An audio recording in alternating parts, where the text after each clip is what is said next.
This is the 1 Hour Photo Podcast by Studio C41, and I'm Bill Manning. And man, do I have a treat for you guys for this episode. Let's dive into this. So, roughly 10 years ago, the last rolls of Kodachrome were processed at Dwayne's Photo Lab. That was January 18th, 2011. Kodachrome has been a film that songs have been written about it. Parks have been named after it. It is an iconic film that Kodak created, and I'm wearing my lucky sweater, and I am so excited to have Derek and Josh from Dwayne's Photo Lab. How are you guys doing? Good. Doing great. So it is incredibly cool how a small family business was instantly brought to like an international stage when Kodachrome was announced that the plug was being pulled on it after 75 years. National Geographic did a video with Steve McCurry where Kodak gave the last roll of film off the production lines to him. And then in July of 2010, he took that roll to a small photo lab in Kansas, Parsons, Kansas. And that was Dwayne's Photo Lab. And National Geographic pretty much brought you guys onto an international stage. And I can't imagine the rush that you guys had at that time where the clock was ticking, right? And you had all of these customers that were literally bringing in rolls and rolls and rolls of Kodachrome before it was commercially no longer available in 2011. So I'd love to have you guys tell us a little bit of the history about Dwayne's Photo and introduce yourself. So I'll start with you, Derek. Absolutely. So I'm Dwayne Steinley's grandson. So Dwayne was actually the original founder here. And so to understand Dwayne's, you kind of have to know a little bit about Dwayne Steinley himself, who founded it. He was our grandfather and a very eccentric character. And so he grew up taking photography classes in high school and doing a lot of things. And so he grew up in Parsons and basically was looking for a job after the Korean War and started this little film shop in the upstairs room of a drugstore here in town. And he was just developing film on the side and then working as this private investigator in cool. Taking photos during the day as well. So and that's kind of where we got our start, and we've been here, coming up on 65 years since. Yeah. And wow. Josh and I just recently got back into the business. So about 8 months ago, we took over here. I left my corporate job as a consultant to move to Parsons and come back here.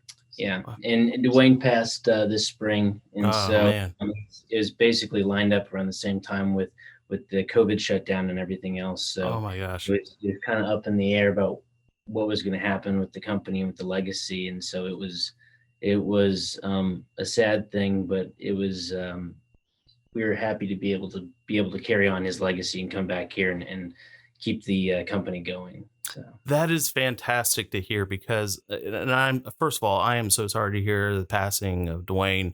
It sounds like he had lived an amazing life, a very exciting Korean War. Wow, that's a lot of history right there. It's also at the same time bittersweet, though, that it's really cool that it was handed off to a younger generation, right? Because I think there's a lot of symbolism behind that with it is now certainly something that a younger demographic, a lot of millennials now are really big into film photography. So it's nice to see that torch has been handed off to his grandson. So that is really, really cool to see that. So how has this whole thing, as far as I know that Kodachrome kind of had the plug was pulled on, and we'll kind of dive into, how the company was dealing with all that, but there has been a lot of ups and a lot of downs, and I think we're kind of getting out of that really bad valley when in 2012 Kodak announced its bankruptcy, and the future of film really came into question at that point. But something really weird happened like around 2014, where we saw some folks in Hollywood that started saying, we need to protect this. So Quentin Tarantino, we had Martin Scorsese, and it's kind of interesting from that conversations. It seems like that a lot of excitement about film and a mentality about film versus digital has certainly changed, where, you know, it is now photography is the medium, as one of our former guests, Dan Rubin, said. And I think that now there's a world where film can go side by side with digital. So this whole like fighting against each other has kind of disappeared. So how has the initial rock bottom for you guys? How did that affect Dwayne's, and how are we seeing that happening now for you guys? Yeah, so the company has come through kind of a lot of different life cycles in 65 years, but definitely starting with the advent of digital, we started seeing things decline, and we had just this massive rush, right there at the end of Kodachrome that was huge. But then after that, the 5-6 years for that, I mean, the idea was basically it was probably going to completely go away, and the company would probably die along with film. And it wasn't, 2015, 2016, you start seeing, some more roles coming in, and I think early on it was like, okay, this is weird. It's a fluke. Yeah. Fluke on the radar. Like, somebody found a bunch of old film in their attic. And it took a while, I think, before even we realized, like, what was going on, because you also got to realize, like, growing up with Dwayne as our grandfather, like, film never really went away, like, in our family. And so, it's like, okay, so we know about film, but that doesn't mean that the rest of the world does. Yeah. Right. So, yeah. And Dwayne was always a scrappy business person too. He rode the roller coaster of the business, and, he knew their ups and their downs, and he kind of rearranged the company to be nimble and to, work wherever the industry was going. So, in the early 2000s, when digital started coming up, we did do more. We opened up a pro lab. And so there were things like that, film was never necessarily going to die. It was going to probably reduce, but there's still going to be that option here at Dwayne's Photo, and we're going to continue on in the industry of making pictures, basically. So, but I think, like Derek said, 2015, 2016, things are starting to change, and Dwayne saw it too, that, hey, there could be something here. And that was, it was also always his mantra, and kind of happened with Kodachrome too. It's like, until the last roll out there is completely gone and processed, we're not closing. We will be the last ones of everything. It's disc, APS, everything. Every shred of film out there, still doing disc. We'll be processing. And that's kind of how we ended up with with the last rolls of Kodachrome too, and because it's just kind of this inherent stubbornness that came from our grandfather that kind of has fed the company culture of, like, we're gosh darn it, we're going to keep doing it. Yeah. And so that's kind of where we were here. And then, and for us, I mean, I know personally, I was, I was working for a big consulting firm. I was actually on like a beach in Los Angeles, just with some friends. And there were a bunch of these like 19-year-olds. This was probably in 2017, 2018. They're all out shooting film, like on the beach. And I went and asked them, what are you guys doing? And they're like, oh, all the cool kids are shooting film. And I'm like, when did that happen? And I like go and I like call my grandfather. I'm like, this could work. This might come back. And it was kind of at that point that we started realizing, like, this might be here to stay. I kind of want to rewind a little bit back to Kodachrome, and it's very exciting to hear that things are coming back and everything. And when I said that Dwayne's Photo Lab was brought to an international stage, that was certainly for sure in 2010. Leading up to 2011, and then it was brought up again in 2017 when the movie Kodachrome was made, and that was with Jason Sudeikis, Ed Harris, and Elizabeth Olsen. So it was really cool to see that pop up again. I was like, whoa. And it's a fantastic story. It really punches you right in the feels. It was really cool to see how Dwayne's was brought into that. So I think that there's certainly solidity in saying that Dwayne's certainly shares an important component to Kodachrome's legacy, because it was like that very bitter end.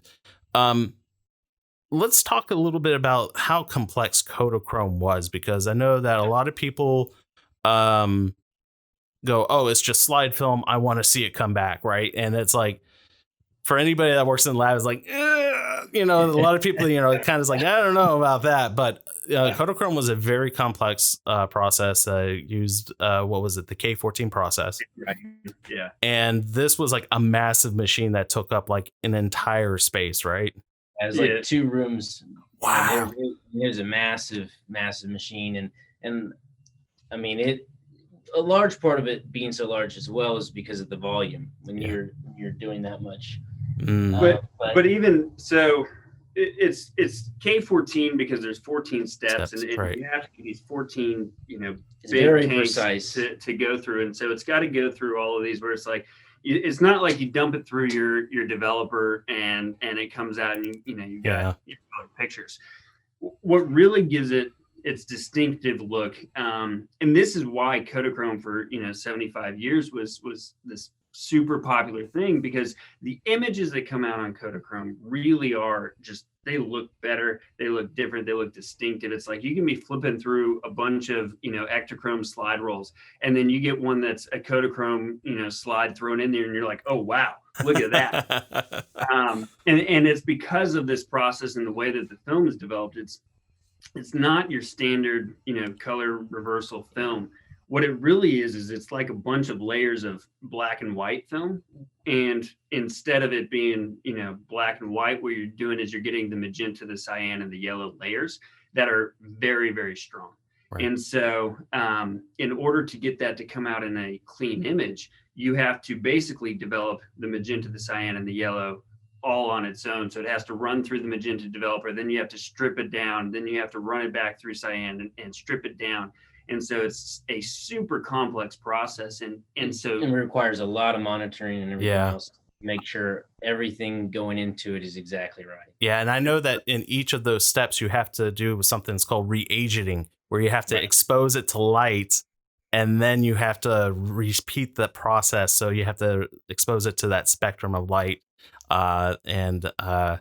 Exactly right. Like it has to be like the exact wavelength of light in every step. It's just, that is crazy. And I can't imagine. I know we only saw in the documentary from National Geographic, it was like you only saw a small component, but that was like a huge piece. And I think that was more so the finishing, where it was putting it into the holders, if I remember correctly. So you didn't even see how big that space was. Yeah. So when people dropped off Kodachrome right when it was first announced, right? So they said, this is it, we're pulling the plug in 2010. What was the rush for Dwayne's? Like, did it just so happen that you guys were going to be the last ones, or was there we're going to get as much as we can? Because I can't imagine the chemistry that was still around, and what I guess at that point,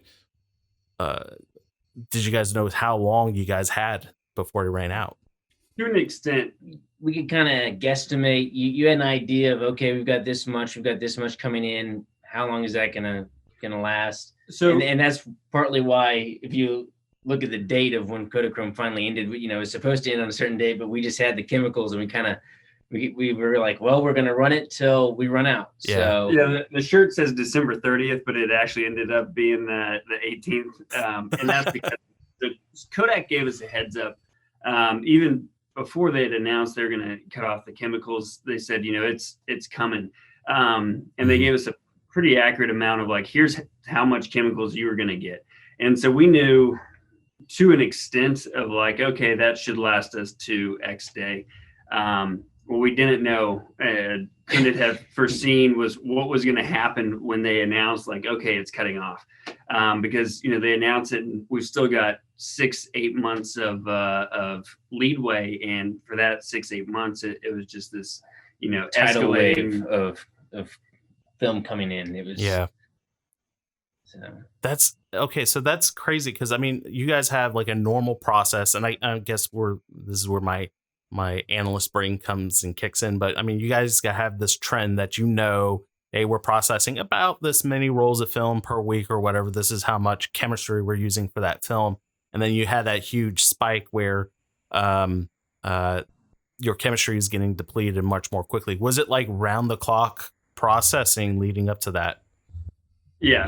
For months they were going just very, very long hours, and we still have the journals actually, because they are wow. doing journals of everything, how many they're going through, and on what date, and we got the last day there, the last run, and how many went through, and all that. And you can see, like, we're running 800 rolls like the week before they announced it, and then 2 weeks later it's like it's jumped up to like 3,000 rolls.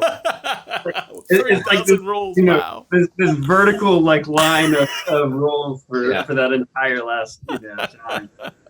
And we have people that have been like hoarding Kodachrome film for years. 20 years, and then they're like, oh, I got to get it all done now. Oh my gosh.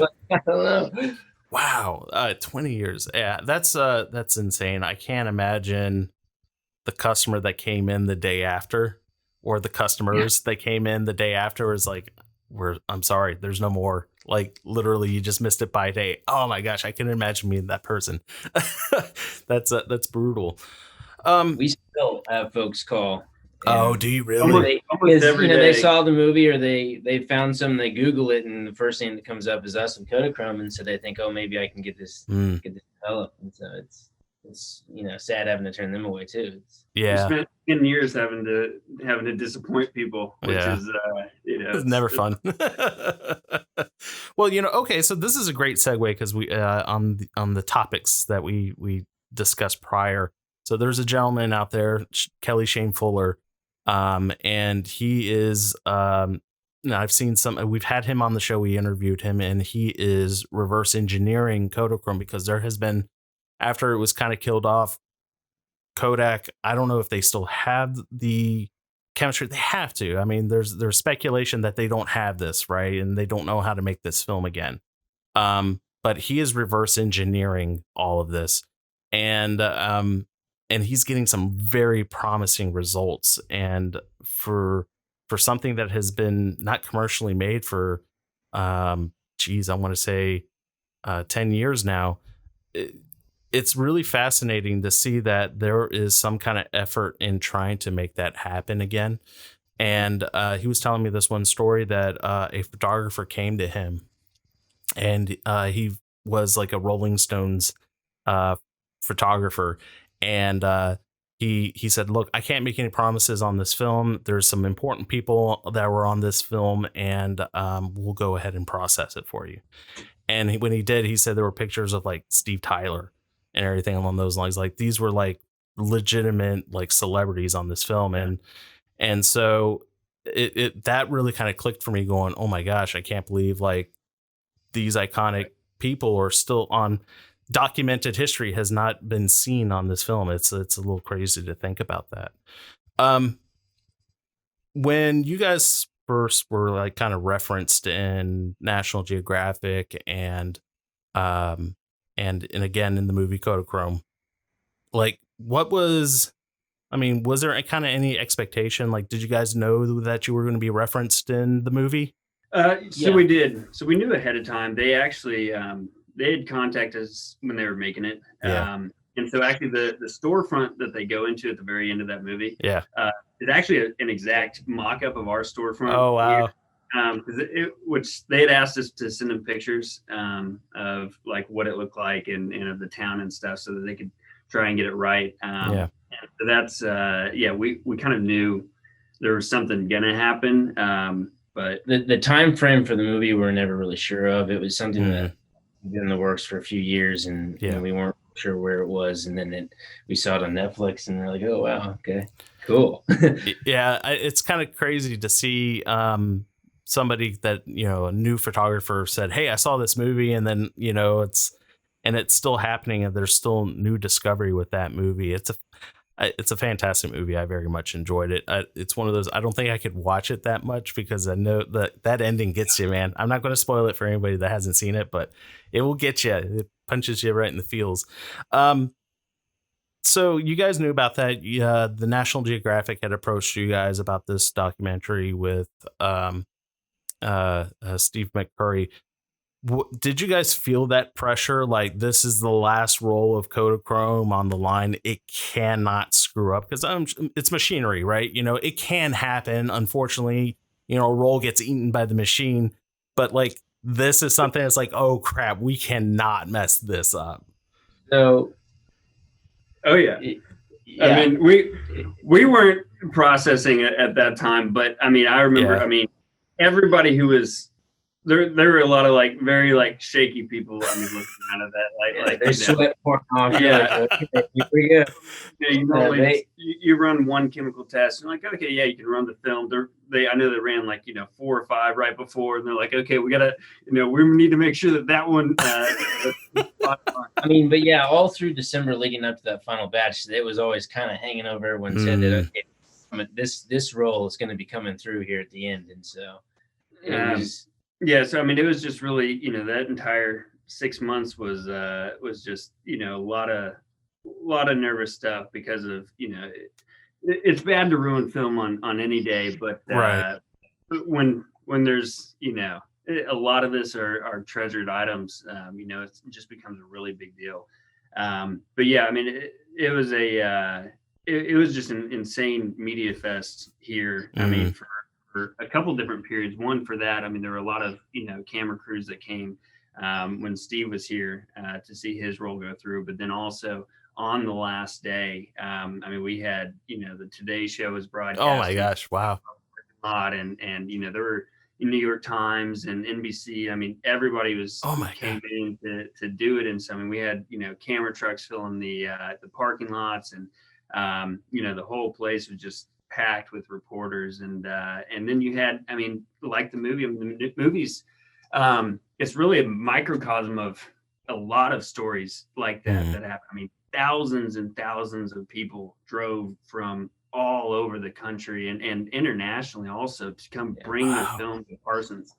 And so you just had the environment that was going on here. It was just electric. Wow. Parsons is less than 10,000 people, so it was a big thing.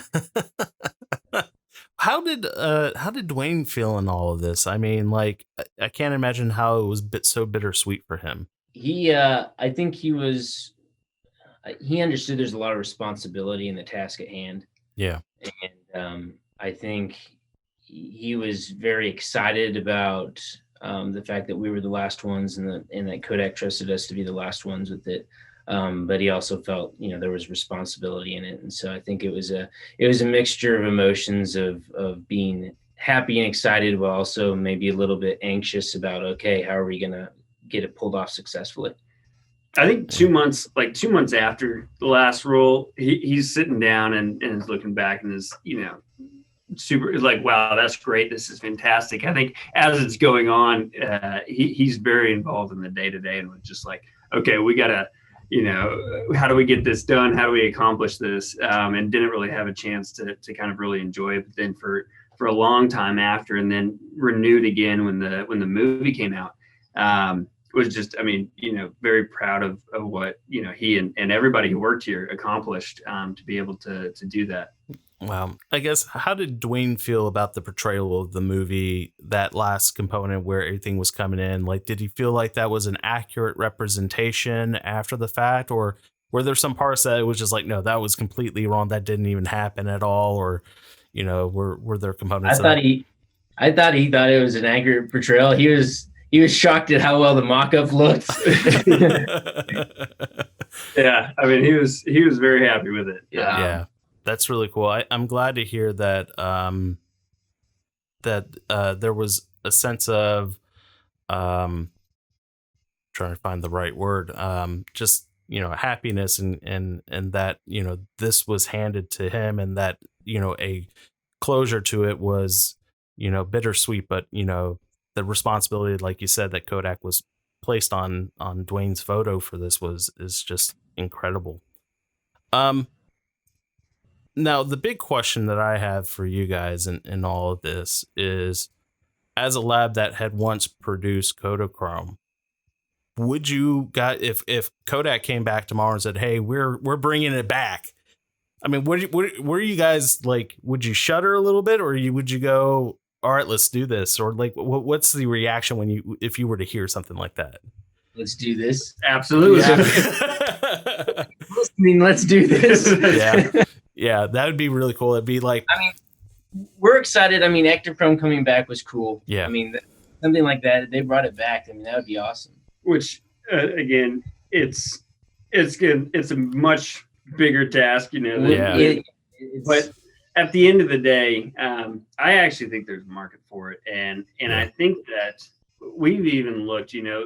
There's Kelly's doing it. There's folks in Australia looking at this. There's folks in Canada looking at this.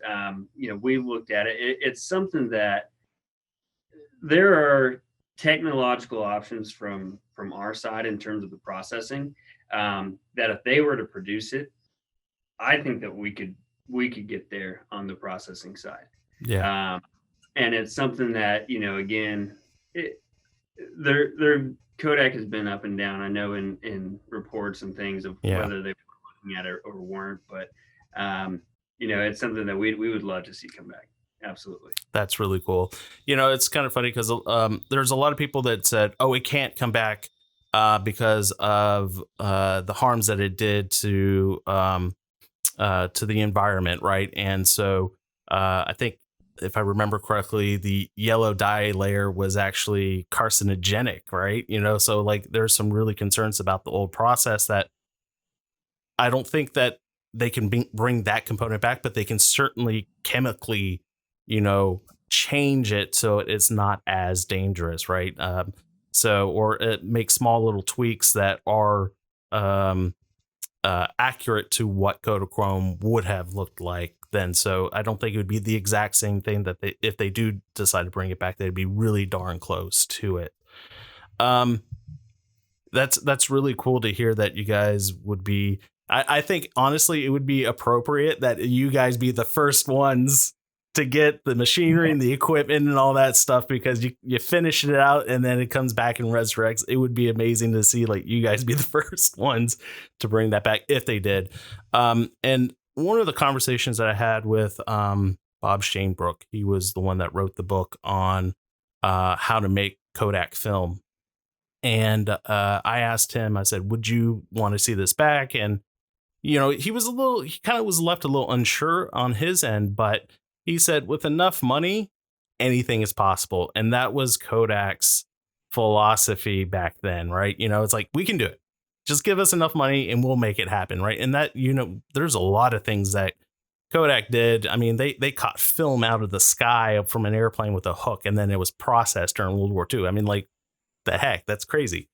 So that's really cool. I really do hope that people are demanding it to come back and everything along those lines. And I think it would be an amazing comeback for them, right? To, certainly bring that back. So Kodachrome was, that it showed up in the news, right? That Kodachrome was coming back. So that's really cool. So let's turn around a little bit about you guys, what you guys are currently doing right now.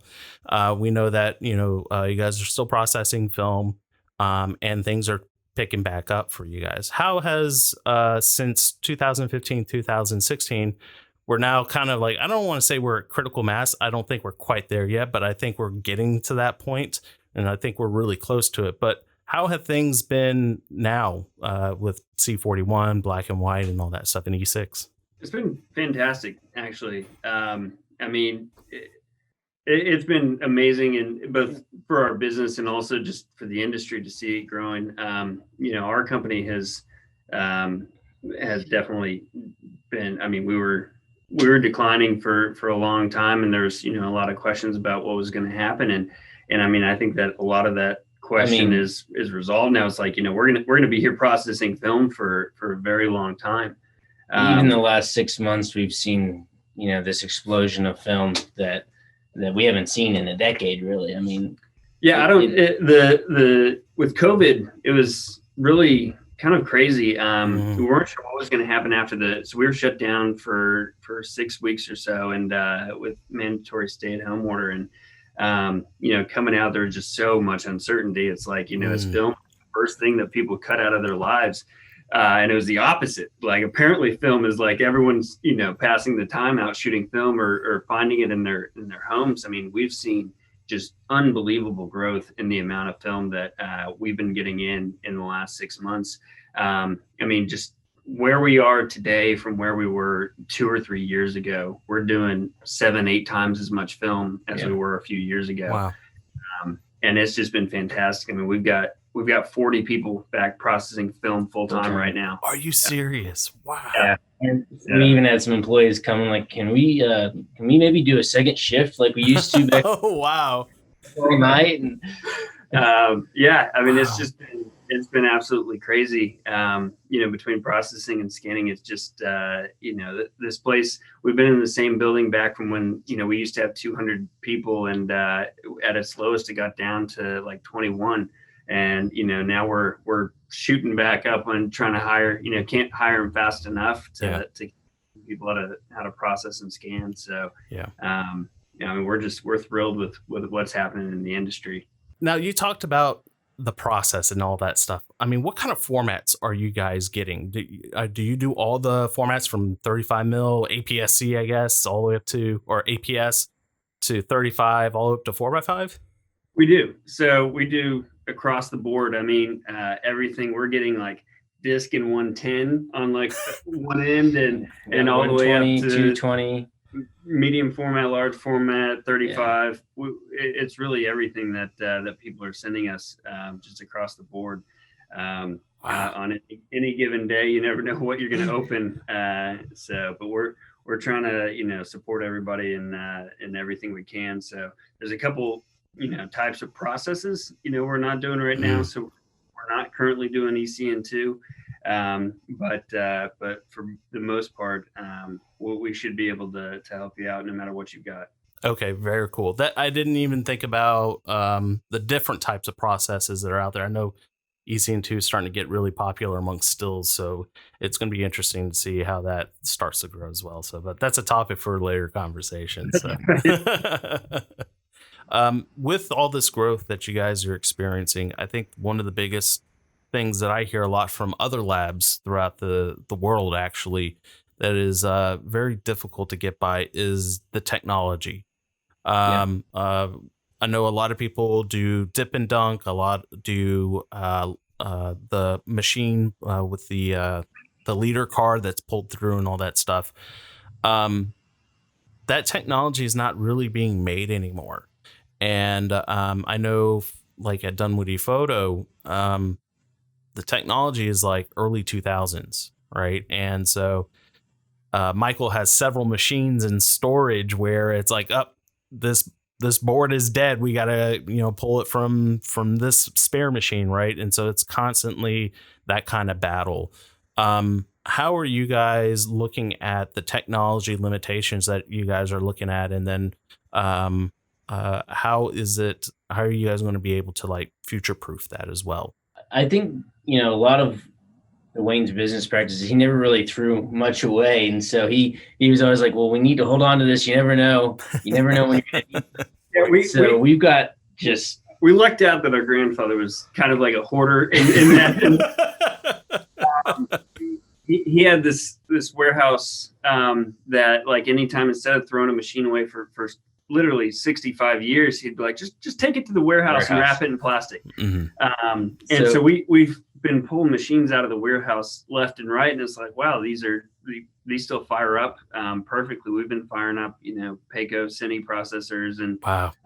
And stuff out here, and they're working great. And so we have been looking at this because it's a major concern, just at every level, kind of in the processing and the scanning, but even also, I think there are so many just little pieces and accessories that you need, splicers and things like that along with, the processing, that, we're on the phone all the time talking to people like, can you 3D print this for us? This, if I send you, is there a way that we can remanufacture this? There's a lot of like retro stuff that we looked at. I mean, with technology has come so far so that you're not necessarily hindered by the old tech. You can pick and choose where you need to put things together. So we're lucky that we have kind of a film graveyard that we can pull old parts off of. But then again, technology today has come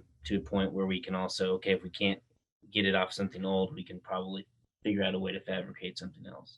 That's really cool. I never really, I mean, I've heard discussions of 3D printing, but I never really like made the connection with labs and everything going, hey, I got this part here.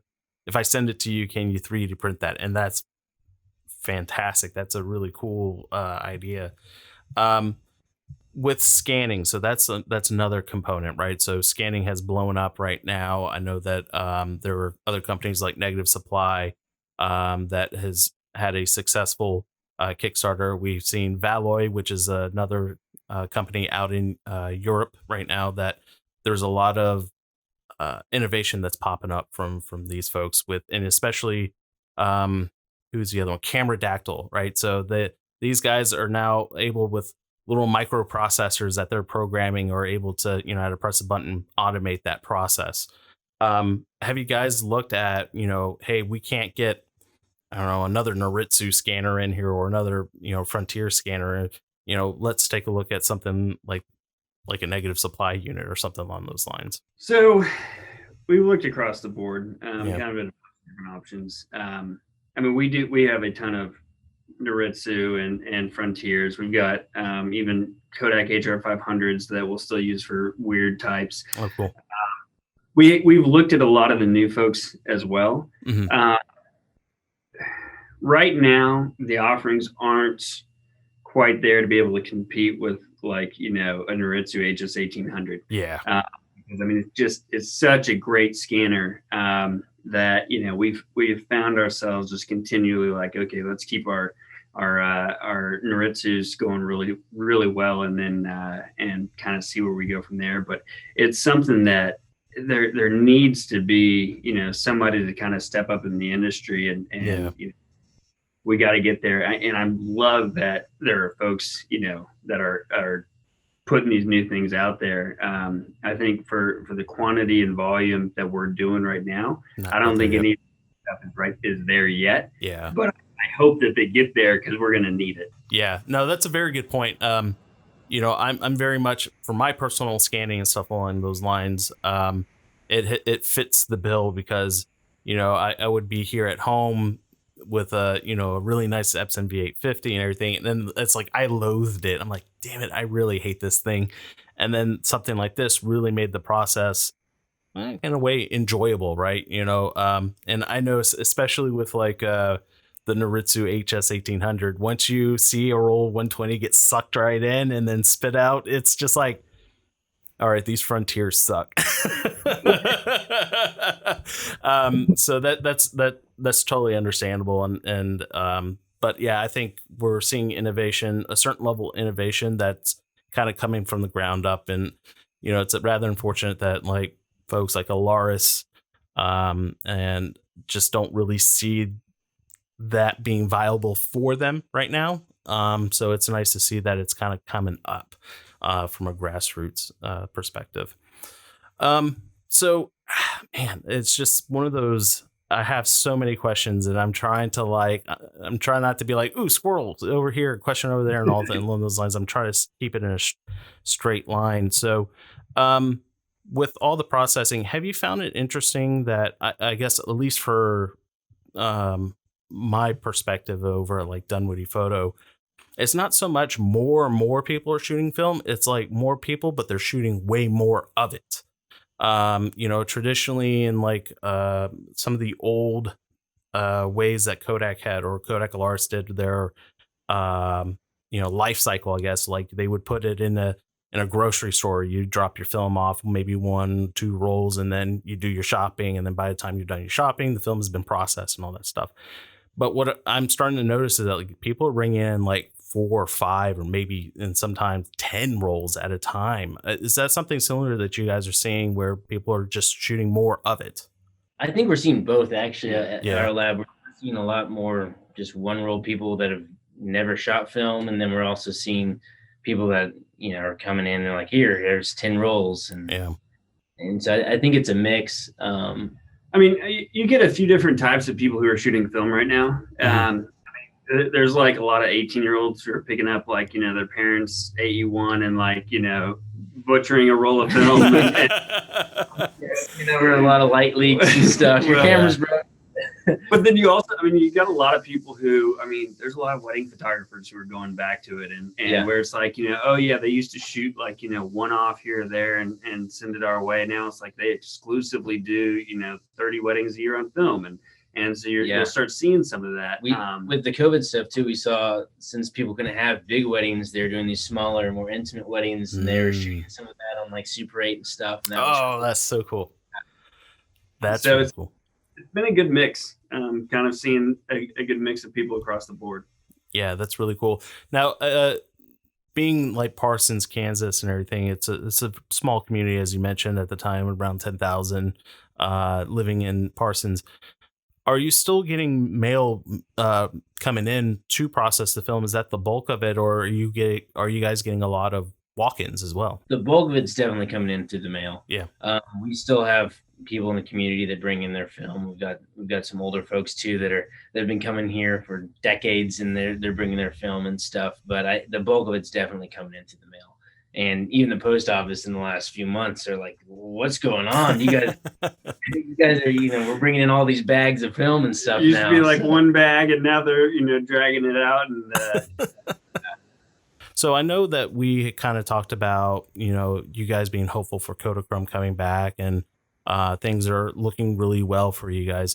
What is the future for Dwayne's Photo? I know we got 2 young guys here, very ambitious, very excited. Clearly that you guys know what you're talking about, and it's very exciting. What are you guys looking forward to out of all this? We want to make the film experience easier.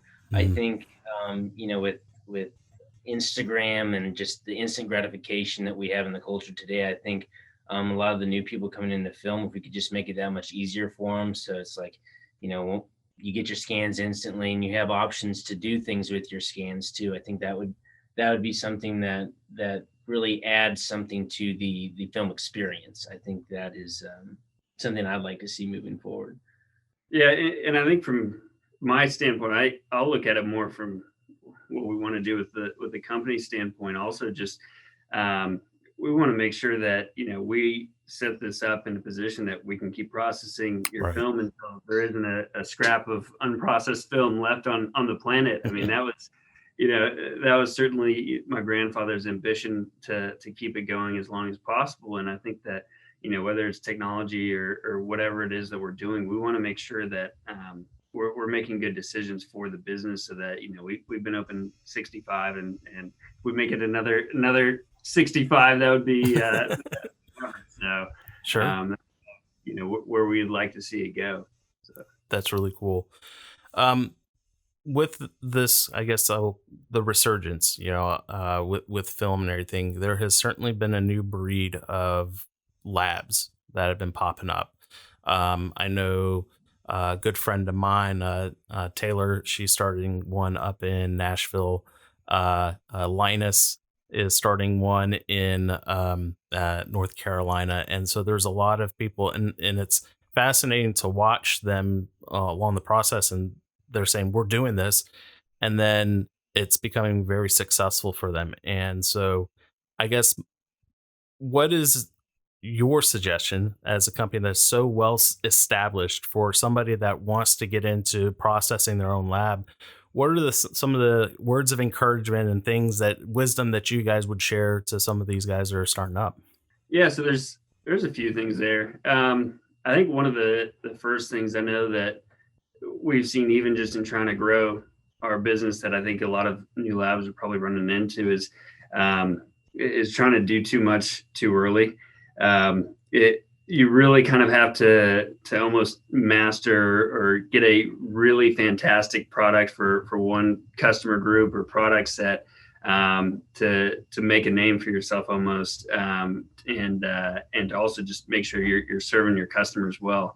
That's something I know that, we've got 10 other things that we want to keep adding, and until we get, kind of shore up our core product base. That's something I know I've talked to a couple of people who are thinking about starting labs, and like, oh, I want to do E6 and C41, and it's something that I think, it's a complex industry that you can get in over your head very quickly if you're not really strategic about it. So yeah, and I've had some friends that, with the Studio C41 podcast and our growth and everything along those lines, I've had numerous people saying you should start a lab. I'm like, I've seen what happens on the back end, and I don't know if that's a path I want to take, because that's certainly a very uphill battle as far as growth goes, right? And so it's one of those, like, I don't know, maybe I kind of want to just do this and interview, folks in the industry, and be an entertainer with, film photography in general being the topic. So I've seen the heartache, and it's not for it's very difficult, and I tip my hat to everybody that works in the lab, because it is it's a stressful environment. I think, just in general, just the pressure that I know I would put on myself if I have, if it's my roll of film that I mess up, that's like, okay, no big deal, right? Yeah, I'll bite the bullet. It sucks. Oh well. But if it's somebody else's film, that is a totally different thought process for me, and that kind of burden, for me at least, isn't something that I would want to have on that, because nobody likes making that phone call on, hey, something happened in your film, there's nothing on it, sorry. So it's a very scary thing. So my hat, I tip my hat to you guys. Derek and I have been blessed too, that we grew up in a family that was in the industry, and we were literally grandfathered in, kind of. We're fourth generation now. Our great grandfather worked here too, and so that's so cool. It's something that, I mean, it's a hard thing to come into. Something that's an analog, kind of seen its heyday, and now it's coming back up. It's difficult to come into that. And so, I mean, again, if, as we said earlier, if our grandfather wasn't such a hoarder, so we're really blessed by that. And, and we're thankful for the things that we have been given here. So well, and also another thing I'll say is, for labs who are watching, or folks who are thinking about getting started, give us a call. We want the industry to do well. I mean, we really do. It's like we need like everybody to grow this thing. And so we're more than happy to help folks out and cool. Kind of walk you through what we're doing. So that's really cool. It's actually funny. It triggered a memory of mine in one of my conversations with Dan Rubin. He had mentioned that there is so much knowledge at labs that literally photographers now, younger photographers, should be really harnessing that as part of their toolkit, because we find that folks at the lab are very passionate about film photography, and you guys see so much film that's coming through. If somebody says, oh, well, I'm trying to shoot Kodachrome and try to push process this, what's the look, what should I be looking out for? And you have people that see that on a day-to-day basis. And so there's certainly not only like, here's my film, thanks, see you later, but there's also, you guys can certainly be almost like guides as far as how to process it and give suggestions on how to shoot it. So that's a very valid thing as far as being a support to photographers, and then as well with other labs. Yeah. So, and even in our company, we've seen a lot of like the old guard kind of teaching the new kids coming up. Our chemist actually right now, his chemistry teacher in high school was the chemist for Kodachrome, and that inspired him to go into chemistry. And now he's working here, and he was going through her notes, and he's like, this is her notes. This is everything she was doing on the last day in Kodachrome and stuff. So it's kind of cool to see how that's played out, and just in our company here, it's really kind of exciting. Oh, that is so cool. That is so cool. Very cool. Well, guys, we are unfortunately we're getting close to time here, and I normally ask our signature question, and that is, what question did I not ask that you would have liked me to have asked? So, I'll start it off with you, Josh, and then we'll have you close, Derek. Okay. Why did Dwayne love film so much to keep in it? I think that's a good question, and I think the answer is that Dwayne loved film. He thought it was fun, and he always wanted to do stuff that made him happy, and that was fun and exciting. And I think that film was fun and exciting back then, and it's still fun and exciting today. Very cool, Derek. Yeah, I think the one thing I was thinking about, we touched a little bit, but was actually about the other folks who are working here, who are, you know, not necessarily the face or you see a lot, but there's a lot of amazing team here at Dwayne's, and that's something that you know, the average time worked here is 19 years. Wow. And so we've got just some amazing employees here that I think don't necessarily get brought up and get a lot of that attention, but we've got, you know, like Josh said, multi-generational employees that keep this place running. And that is also, that's kind of a, you know, an important story of Dwayne's that doesn't get talked about. That is a very valid point. Well, I mean, we still have a little bit of time, so I kind of want to expand on that a little bit as far as the knowledge that they have.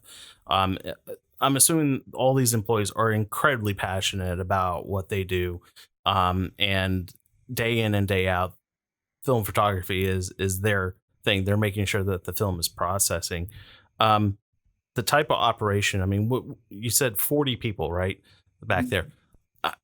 I guess my perspective is a lab that I'm working at with, you know, 5 people, right? And so now you have a lab here that's 40 people. Explain, like, I'm kind of curious as far as that workflow. Like, you have the intake, and then, like, you know, to scanning and then sending it back. Like, how's that workflow work for you guys? Yeah, so it's interesting. This was one thing that is always kind of surprised. We do it very much the way we did, like in 1990 when this was set up with bags and paper and flags and cards and trays and stuff.